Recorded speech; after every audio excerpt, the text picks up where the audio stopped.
Can you hear me? I am here today because I cannot be there with you today. But thank you for coming. Thank you for your resolve, your generosity of spirit. On Wednesday night, after a threat was sent to this embassy and police descended on this building, you came out in the middle of the night to watch over it. And you brought the world's eyes with you. Inside this embassy after dark, I could hear teams of police swarming up into the building through its internal fire escape. But I knew there would be witnesses, and that is because of you. If the UK did not throw away the Vienna Conventions the other night, it is because the world was watching. And the world was watching because you were watching. So the next time somebody tells you that it is pointless to defend those rights that we hold dear, remind them of your vigil in the dark before the embassy of Ecuador.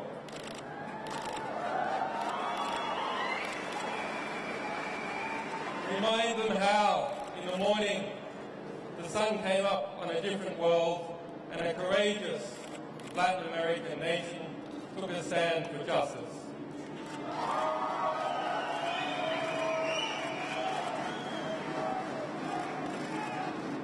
And so to those brave people, I thank President Correa for the courage he has shown in considering and in granting me political asylum. And I also thank the government, and in particular Foreign Minister Ricardo Patino, who upheld the Ecuadorian Constitution and its notion of universal citizenship in their consideration of my asylum. And to the Ecuadorian people for supporting and defending this Constitution. And I also have a debt of gratitude to the staff of this embassy, whose families live in London, and who have shown me hospitality and kindness despite the threats we all received.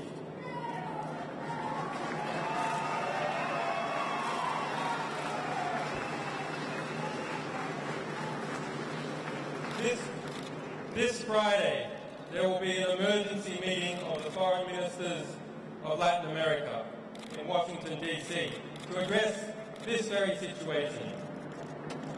And so I am grateful to those people and governments of Argentina, Bolivia, Brazil, Chile, Colombia, El Salvador, Honduras, Mexico, Nicaragua, Argentina, Peru, Venezuela, and to all other Latin American countries who have come out to defend the right to asylum.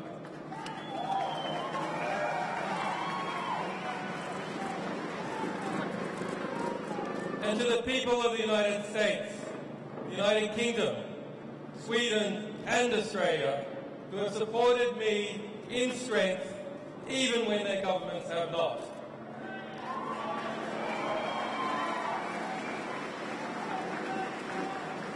And to those wiser heads in government who are still fighting for justice, your day will come.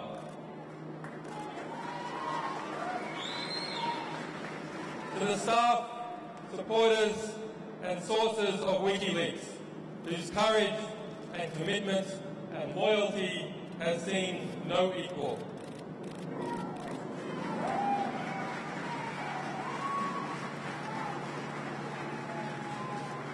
To my family and to my children who have been denied their father, forgive me, we will be reunited soon.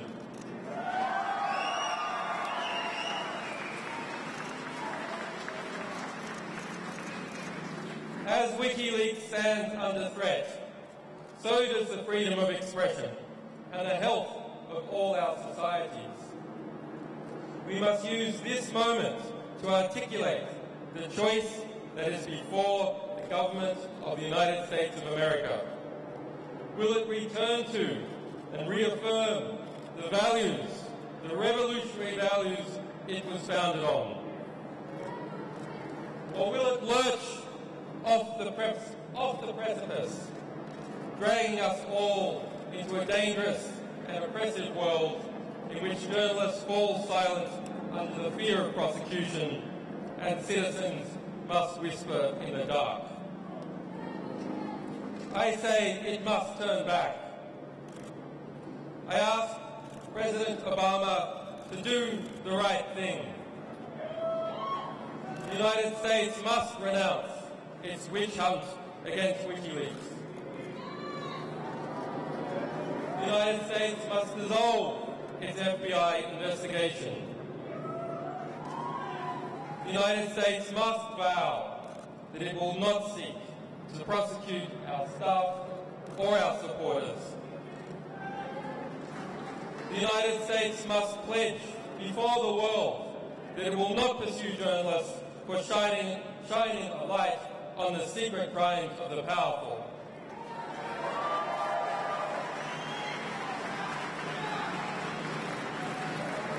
There must be no more foolish talk about prosecuting any media organisation, be it WikiLeaks or be it the New York Times. The US administration's war on whistleblowers must end. Thomas Drake, William Binney, John Kirikou and other heroic whistleblowers must be pardoned or compensated for the hardships they have endured as servants of the public record.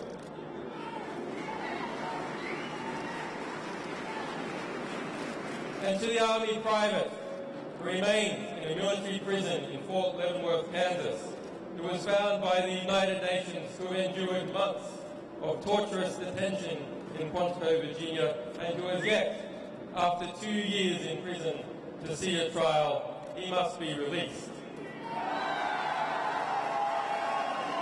Bradley Manning must be released.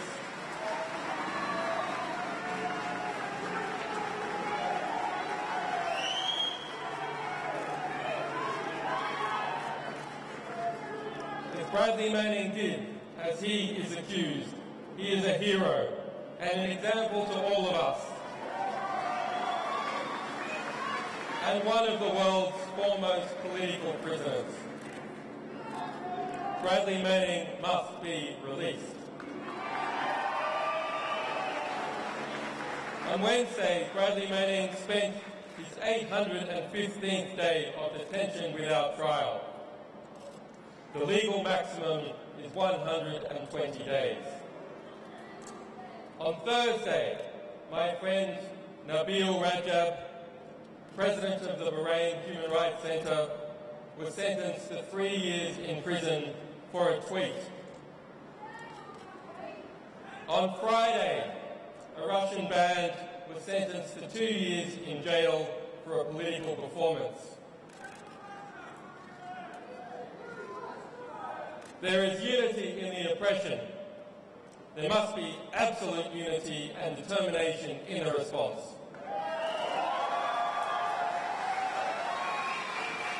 Thank you.